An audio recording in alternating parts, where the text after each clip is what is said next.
Welcome to my channel. My name is Dimple Bindra, and in this video I'm going to show you how not to compare yourself to others. Oftentimes people are usually complaining themselves either to their neighbor or to their coworkers or to their friends, their relatives, their even siblings, right? You are born in the same family. You are different than your brother and your sister, and that is pretty common. But why do we compare ourselves to others? So I'm gonna show you a few ways on how to reprogram the way you're thinking about yourself and how to change that in this video. Stay tuned. Alright, so welcome back, and I hope that you have already pressed the subscribe button and the like button so that you can get more of me and my videos and my teachings, because I am a life coach or spiritual counselor, and I am gonna show you different hacks, how to hack your mind to enlightenment. So the number one thing, what happens is when people are comparing themselves is it's actually very dangerous.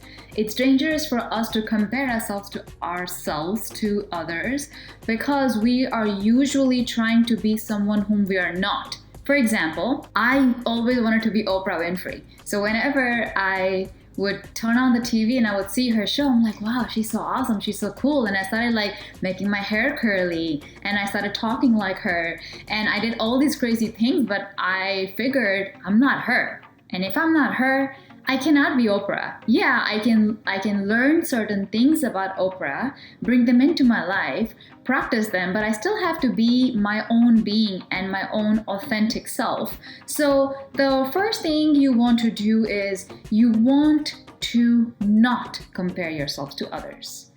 And just bring that awareness that if I'm comparing myself to my sibling or my sister or whoever, your coworker, anyone, you want to first bring that awareness that I'm not going to compare myself to others. Number two, you want to not be someone whom you're not, because trying to be someone is a sure way of being nobody at all. So when you're doing that thing, whether it's curling up your hair or doing those nails, or oh, just because she does it and she looks awesome, let me try it too. You don't want to imitate and copy others because you will lose your sense of self.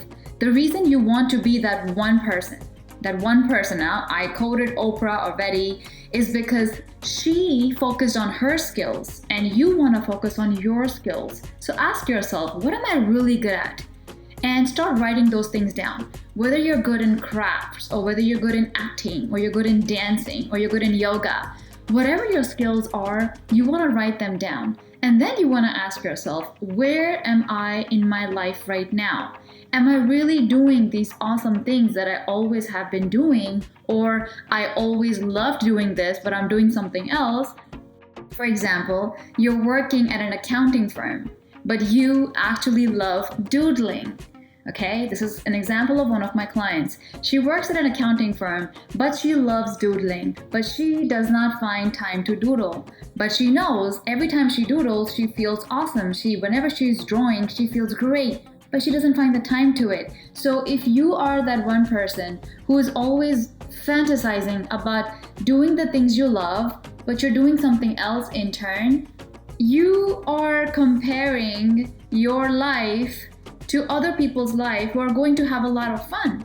And you will always feel bad whenever you are on social media finding other people's having fun and they got a lot of likes and they got a lot of comments, and these are all vanity metrics anyway. Vanity metrics. Vanity metrics is basically when you are on social media, Facebook, Instagram, LinkedIn, and someone got a lot of likes and a lot of comments, but actually they could suck at what they're doing.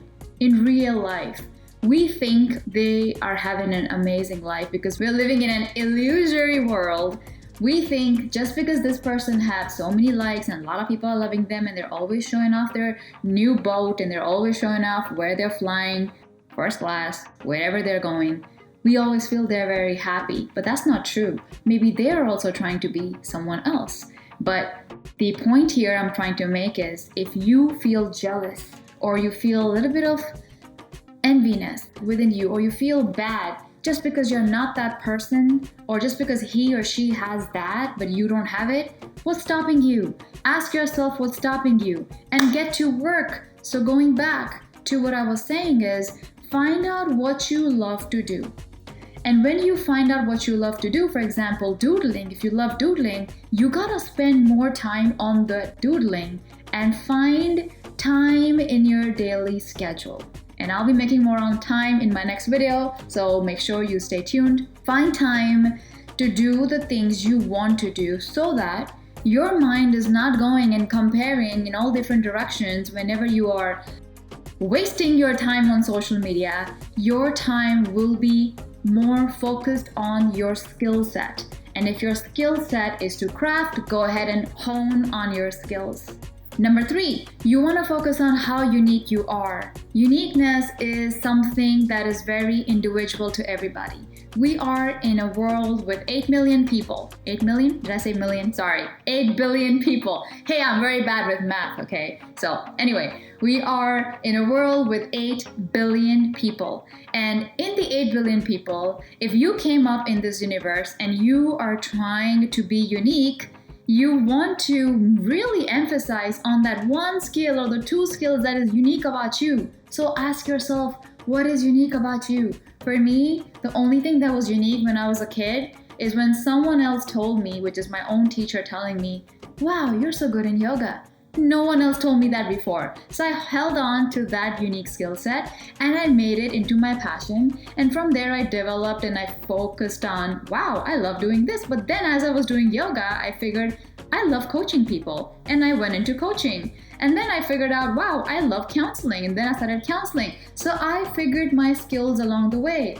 You gotta figure out your skills along the way too by honing on your uniqueness. And also to tell you about the uniqueness, each of your idols has their own uniqueness to their greatness. If you want to be Deepika Padukone or if you want to be Angelina Jolie, you want to focus on what good things they have done, what do you want to learn from, and then bring them onto your life.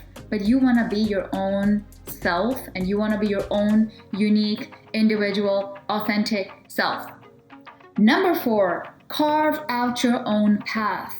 What I mean by carving out your own path is you are born in this planet to do something awesome, to do something amazing, because you are a miracle by yourself and you probably don't even know it.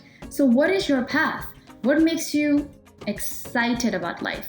What makes you happy? You want to carve out your own path. If Oprah's life was all about spreading the word of joy and happiness or positivity or even being the best celebrity on TV, if that was her thing, what is your thing? Everyone has their own individual skill sets. So you want to carve out your own path and figure out what am I really good at, and I'm going to make this into my passion. And from my passion, I'm going to make it into a profitable passion. If that's your thing. If not, just holding on to your passion and then doing your day-to-day job, whatever you're doing. Number 5, work on your why. Why do you want to do that? Whether it's, like I mentioned, doodling. Why do you want to doodle? What does it make you feel? Where do you want to go from it? So ask yourself why you want to do it and then work on your why. Your why needs to be very emotional. So for me, I wanted to do yoga because I wanted to heal my body. I wanted to heal my body from all the different sufferings that I was facing as a child. And I knew if I can heal myself, I can heal other women. So my why was very strong. And I also wanted to work on my identity because I didn't have an identity when I was little. I had issues. Anyway, okay, so next. Number 6, be the greatest version of yourself. If you are on this planet right now, what is something that you're hoping and wishing for? Can you do some changes in your life? Can you do some changes in your habits? Or are you still feeling like, oh my God, I'm not living the life that I want to live because I have to do this and I have to do the dishes and I have to do the laundry and I have to do blah, blah, blah. If you start becoming the greatest version of yourself, every time you look in the mirror, you'll feel, wow, I'm so awesome. And when you feel so awesome, you won't compare yourself to others. So in order for you to feel awesome, you gotta be the greatest version of yourself. What are you best at? Ask yourself that question, write it down, and work on it. I think this is number 7, but I'm not sure because I have messed the counting up. Okay, number 7, stop getting distracted online. Are you checking your Facebook and your Instagram like freaking all the time? Because if you are, you're wasting time. You might as well work on your skill set, right? If you're working on always looking up and scrolling through feeds and surfing online, you are wasting time. Are you binge eating or binge watching? You're wasting time. You might as well focus on not getting distracted. So stop getting distracted, define your goal, and go all in. I mean all in. I have a goal and I've been going all in. I'm not there yet, but I know I will be there. But along the way, I'm still enjoying the time that I am trying to get to that goal. So you gotta go all in once you define that goal. And you also wanna go all in so that you have more time to do what you're supposed to do instead of freaking wasting your time. And with that, this will be the last point. Stop wasting time on people that bring you down, on people that are toxic, on conversations that are meaningless and pointless and small talk, on daily activities that do not serve you. What does your calendar look like daily? Do you have your tasks on there that are going to take you to where you need to be and to help you support your goals and be a better version of yourself? Or are you just killing time? Check your screen time and then stop comparing yourself to others, but instead compare yourself to your progress and not to other people. I'm Dimple Bindra. If you love the things that I'm teaching and if you're going to implement even one single thing, please give me a yes in the comments below. Press the like button because my team is going to really appreciate it and we can work on more of these videos. Till then, see you next time.